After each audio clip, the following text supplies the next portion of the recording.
안녕하십니까, 박사호입니다. 내년 20대를 앞두고 종신집권 플랜을 꾸미고 있는 시진핑이 국내 정적뿐 아니라 기업들도 두들겨 잡고 있습니다.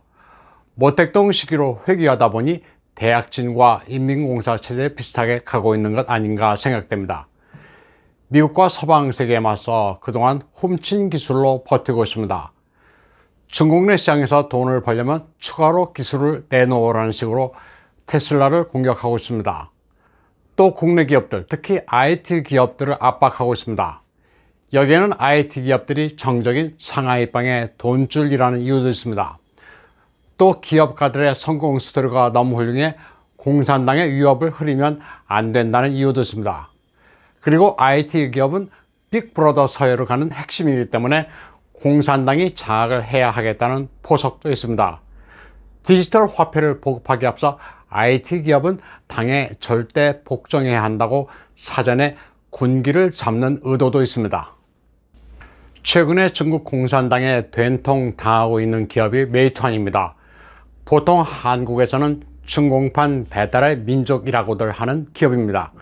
하지만 외식 배달 외에도 모바일에 기반한 다른 사업 영역도 굉장히 넓은 세계적 기업입니다. 중공 당국이 이런 IT 기업의 문제를 삼는 곳에는 가장 흔한 게 반농단법입니다. 시장을 독식한다는 건데 귀에 걸면 귀걸이, 코에 걸면 코걸이입니다. 그런데 메이투안의 CEO 왕싱이 중공 당국의 횡포를 에둘러 비판한 당시가 있습니다. 5월 6일 그는 이 시를 트위터에 올렸습니다. 당나라 시인 짱제의 번수컹이란 칠원절구시입니다. 짱제가 진시황제의 분서갱유를 비판한 시입니다.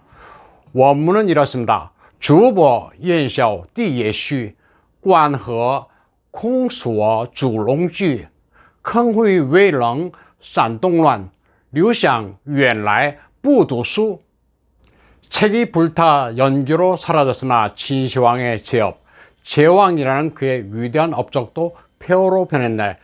천예의 군사적 요새라는 함곡관과 황하가 있어도 용으로 비유되는 황제의 근거지 함양으로 쳐들어오는 반란군을 방어하지 못했네. 책이 불탄 제가 채 식기도 전에 태항산의 동쪽에서 반란이 일어났네. 그러나 진나라를 멸망시킨 항우 유방도 원래 책을 읽은 유식자가 아니었네. 이렇게 해석됩니다. 왕싱이 이 시를 인용한 속내는 중국 내에서 여론을 잠재우고 언론 탄압을 하는 시진핑의 중공 당국을 비판하기 위해서였습니다. 기업인이 진시황 비판시를 인용했다는 것은 중국 내 많은 이들이 시진핑이 모택동을 뛰어넘어 진시황제 같은 무지막지한 일을 벌이고 있다고 생각하는 방증입니다. 또 유방과 항우를 언급한 대목은 시진핑의 지력이 낮다고 에둘러 비판한 겁니다. 시진핑이 공식적으로는 칭화대 출신이라고 하지만 그 지력은 대학 수준이 아니라고 보는 이들이 많습니다. 모택동의 전 비서였던 리루이는 시진핑의 지력이 소학교 수준이라고 평가한 바 있습니다. 왕싱이 중공과 시진핑을 암묵적으로 조롱하는 듯한 이 시를 트위터에 올리자 난리가 났습니다. 중공은 그에게 유해탄 조치를 내렸습니다. 상담 예약으로 번역되는 유해탄은 쉽게 얘기하면 할 얘기가 있으니 너 좀 잠깐 보자 라는 겁니다. 기업인들에게 유해탄은 아주 무시무시한 조치입니다. 관리들에 대한 쌍구이와 같습니다. 공안이 부패 관리에게 조사할 게 있으니 정해진 시간에 정해진 장소에 출석해 조사를 받으라고 통지하는 게 쌍구이인데 이를 통보받으면 관리들이 공포에 질려 자살하기도 합니다. 왕싱이 유해탄 조치를 받았다는 소식에 메이투안의 주식은 폭락했습니다. 5월 10일의 경우 1200억 위엔의 시가총액이 증발하면서 하한가로 장을 마쳤습니다. 그 다음 날에도 장중에 8%나 폭락했습니다. 홍콩 주식시장에서 2월 18일 460 홍콩 달러였던 것이 10일에는 262달러였습니다. 2021년 고점에서 반토막이 났습니다.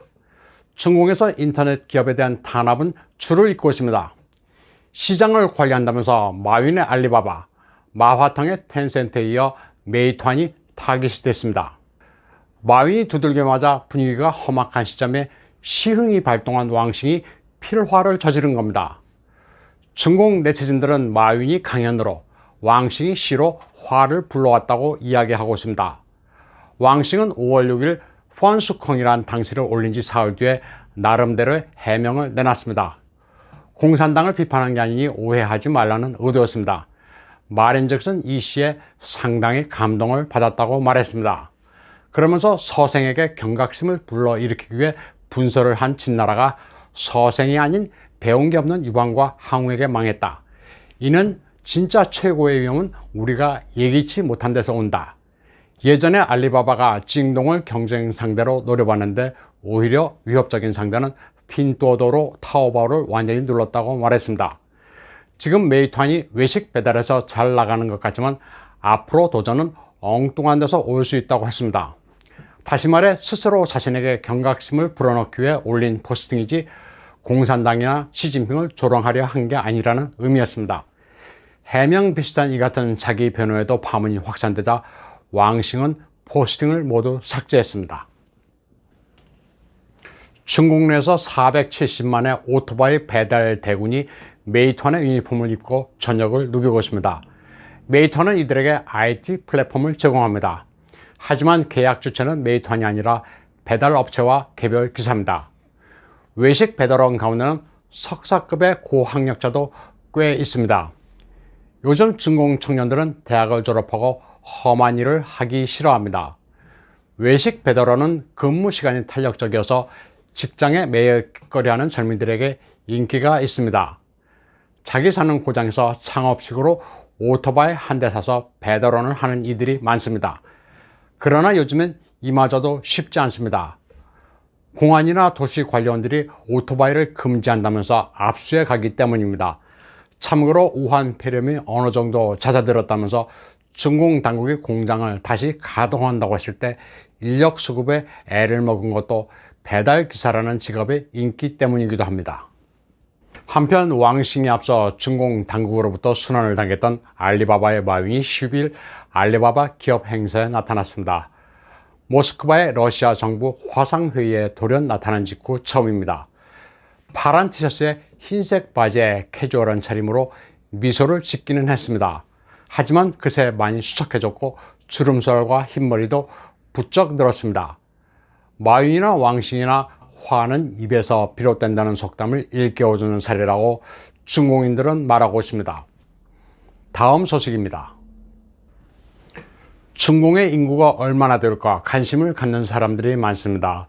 중공 국무원 신문판공실은 5월 11일 2020년 인구조사 결과 총인구가 14억 1200만 명이라고 말했습니다. 10년 전보다 5.38% 증가했다고 했습니다. 그러나 이는 허위 수치라는 인식이 팽배합니다. 인구가 줄고 있는 추세에서 외국의 투자를 받기 위해 통계를 부풀렸다고 여기는 이들이 많습니다. 중공은 절대 자기네들에게 불리한 수치를 발표하지 않습니다. 빈과 일본은 인구학자 이프센을 인용해 이번 조사는 역대 인구조사 가운데 가장 엉터리라고 전했습니다. 전문가들에 따르면 예전에도 통계가 엉터리였습니다. 2000년부터 중공의 인구 증가는 채 1천만 명이 안 됐습니다. 2010년에는 600만 명이 늘었을 뿐이었습니다. 2019년이 돼서는 460만 명이 증가했습니다. 그런데 2020년은 우한 폐렴과 대홍수 등 천재지변이 잇따른 해입니다. 그런데도 신규 증가 인구가 1200만 명이라는 것은 앞뒤가 맞지 않습니다. 갑자기 21년 전인 2000년의 인구 증가 추세를 훌쩍 넘어선 겁니다. 또 공표한 전체 수치 가운데 65세 이상의 노령인구가 갑자기 1461만 명이나 늘었습니다. 이는 2019년의 노령인구보다 60%나 증가한 수치입니다. 그런데 러시아의 피카브란 포털 사이트는 5월 초 중공이 인구수를 가지고 조작을 하고 있다고 전했습니다. 예를 들어 1845년 중국 인구가 4억 5천만이었는데 1945년 장기간에 걸친 전쟁 이후 인구가 4억 9천으로 증가했다고 말했습니다. 또 중공 집권 이후 사람을 많이 죽인 정치운동과 대기근 그리고 계획 생육 정책이 이어졌는데도 지난 세기 10억 인구를 돌파했다고 하는 게 이상하다는 겁니다. 피카브라는 사이트는 또 2017년 베이징 대학의 세미나에서 중공의 실제 인구는 12억 9천이라고 언급한 데 주목했습니다. 이 숫자는 중공의 공식 발표 수치보다 9천만이 적은 것이었습니다. 러시아 매체는 중공의 식량 수급 상황과 인구 성장 추세를 대조해 본 결과 중공의 실제 인구는 8억 정도라고 말했습니다. 중공이 인구를 고무줄처럼 늘리는 이유는 전략적인 고려 때문입니다. 중공의 인구가 얼마나 되는지 제가 독립적으로 확인할 방도는 없습니다. 하지만 많이 조작된 것이라는 점만큼은 맞다고 말씀드릴 수 있습니다. 그러니 14억의 거대 시장을 우리가 놓치면 안 된다. 이런 생각을 버릴 때가 됐습니다. 실제 구매 인구가 얼마나 되는지, 그리고 중공에 진출해서 제대로 기업을 운영할 수 있는지가 관건입니다. 한국보다 훨씬 의존도가 높은 타이완 기업들도 중공에서 철수하고 본국으로 회귀하거나 제3국으로 나간 지 오래됐습니다. 일본의 기업들도 마찬가지입니다. 우리도 중공에 대해 전략적으로 사고할 때가 됐습니다. 오늘 방송은 여기까지 하겠습니다. 시청해주신 여러분 감사합니다.